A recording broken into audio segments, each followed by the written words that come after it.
In 1955, the last active brewery in the Belgian town of Hoegaarden, Flemish Brabant, closed its doors forever.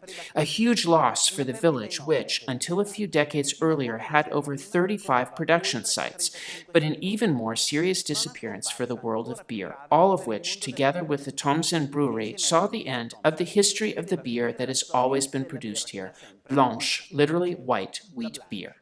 This was a unique type produced with a large amount of wheat, spiced with coriander seeds, along with the peel of a bitter orange from the Caribbean island of Curaçao, a colony of the Kingdom of the Netherlands since 1634. Fortunately for the inhabitants of Hoegaarden and for all of us, however, among the citizens of the country, there was one who wouldn't give up on that fragrant and refreshing beer. So mindful of the recipe that he had happened to produce when, as a young man, he found himself working in a local brewery, Pierre Célie tried to revive this beer, first in his home garage and then in a real brewery, experiencing huge success right from the start, which not only gave new impetus to this type of brewing, but made it one of the most imitated in the world.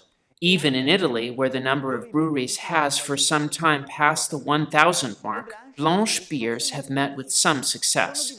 There are several brewers who at least produce one by reinterpreting this recipe in a national key, using wheat and other local cereals, but above all by replacing the bitter Caribbean orange peel with the fragrant citrus fruits that perfume the gardens of much of southern Italy. This is the case, for example, of those grown in the gardens of the Gargano, the promontory in the north of Puglia, also known as the Spur of Italy. Here, a rather unique case on the Adriatic coast, thanks to a particular climate and soil, citrus fruits have found a suitable habitat to grow and mature. Fruit can be found here year-round. Winter is, for example, the period of durette, oranges, with a sweet, compact, and crunchy pulp and a thin skin. The blonde orange, on the other hand, is ready in spring between April and May. The Femignello lemon, which seems to be the oldest lemon variety in Italy, is almost always cultivated throughout the year. To discover the different varieties of citrus fruit, one must travel from one country to another, given that each has maintained its own unique cultivation, and so, if Rhodes is the home of lemons, Vico and Ischitella are home to oranges.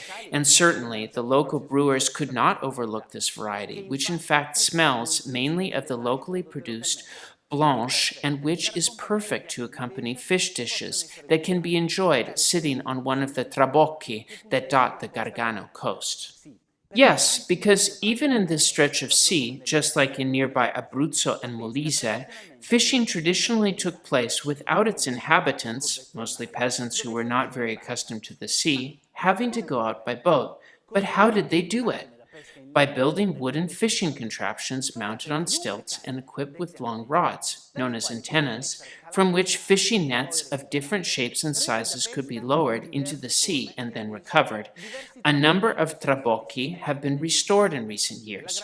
Most are now restaurants from which guests may enjoy beautiful sunsets. Others are still functional and can still be seen in operation.